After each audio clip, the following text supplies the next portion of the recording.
Chapter 1 Opening The East Egg Dinner. In my younger and more vulnerable years, my father gave me some advice. Ibuwasi, whenever you feel like criticizing anyone, he told me, just remember that all the people in this world haven't had the advantages that you've had. I moved to West Egg, a less fashionable part of Long Island, to start a career in bonds. One evening, I drove over to East Egg to see two old friends whom I scarcely knew at all. I'm paralyzed with happiness. It's good to see you, Daisy. Now don't believe everything you hear, Nick, especially from this crowd. You live in West Egg, don't you? You must know Gatsby. Gatsby? What Gatsby? Before I could answer, dinner was announced, but the air was tense, interrupted by a persistent telephone call from New York. Tom's got some woman in New York. She might have the decency not to telephone him at dinner time.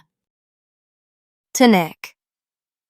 I've had a very bad time, Nick, and I'm pretty cynical about everything. I drove home to West Egg, feeling confused and a little disgusted. As I walked toward my small house, I noticed my neighbor, Mr. Gatsby, standing on his lawn. He was reaching out his arms toward the dark water in a curious way.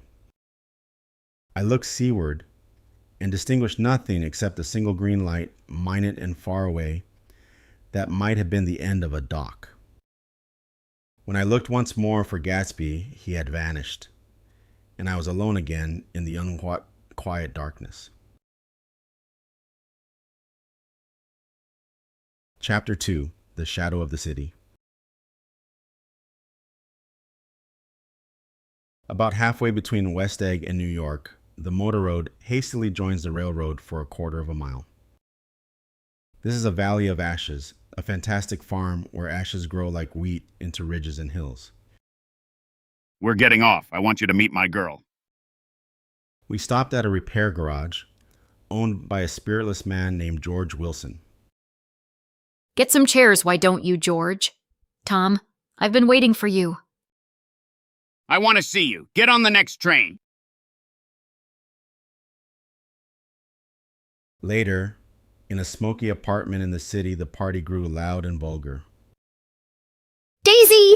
Daisy! Daisy! I'll say it whenever I want to. Making a short, deft movement, Tom Buchanan broke her nose with his open hand. The evening ended in a blur of blood and broken glass.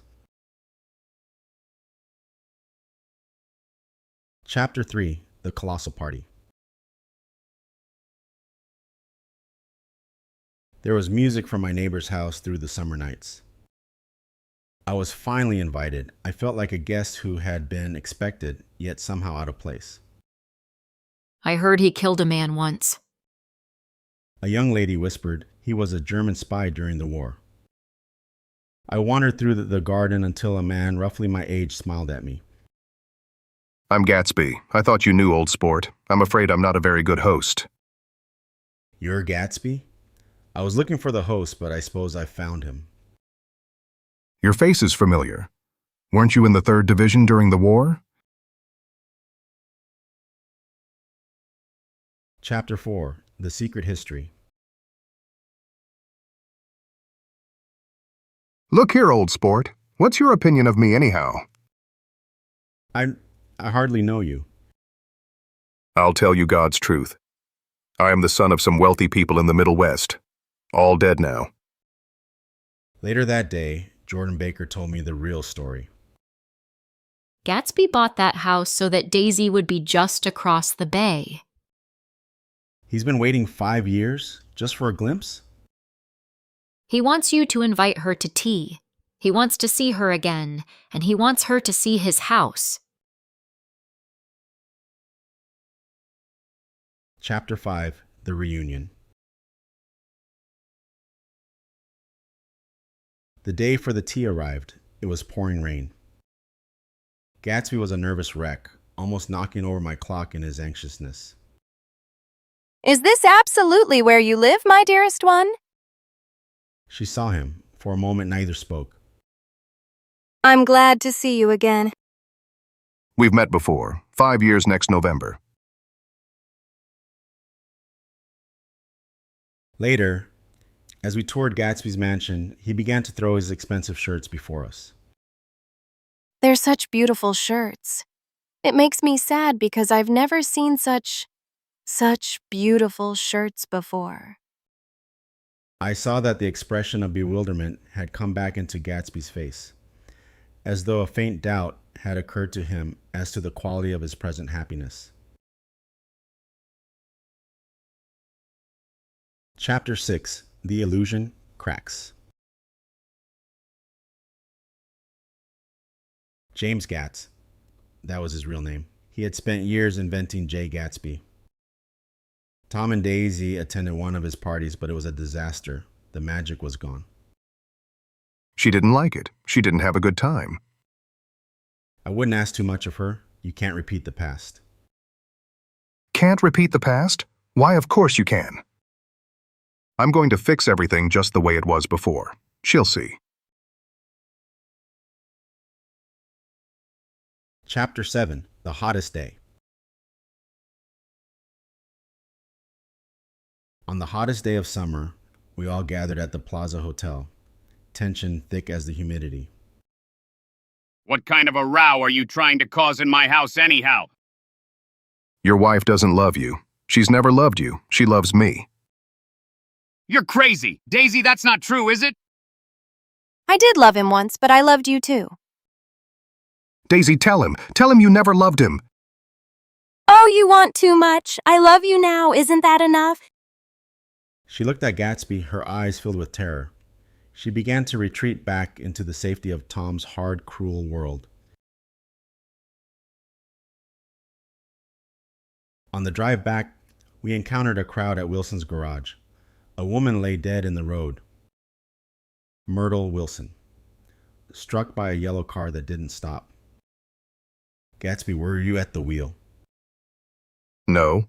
But of course I'll say I was. It was Daisy. She was driving. You're going to take the blame for her? I'd do anything for her, old sport. Chapter 8. The Hollow Victory. I couldn't sleep. I went over to Gatsby's house at dawn. There, a rotten crowd, you're worth the whole damn bunch put together. Gatsby smiled. It was the last time I saw him alive. He was waiting for a phone call from Daisy. It never came. A shadow glided toward the pool. George Wilson, his eyes blank with grief and a pistol in his hand. The shots rang out across the quiet water. Chapter 9. The Last Guest. I found myself on Gatsby's side and alone. Daisy hadn't even sent a message or a flower. Tom and Daisy were careless people. They smashed up things and creatures and then retreated back into their money. Only a handful of people attended the funeral. I decided to go home. The East was haunted for me now. Gatsby believed in the green light, the orgastic future that year by year recedes before us. It eluded us then, but that's no matter. Tomorrow we will run faster, stretch out our arms farther. And one fine morning, so we beat on, boats against the current, borne back ceaselessly into the past. Chapter 10. The End. The End.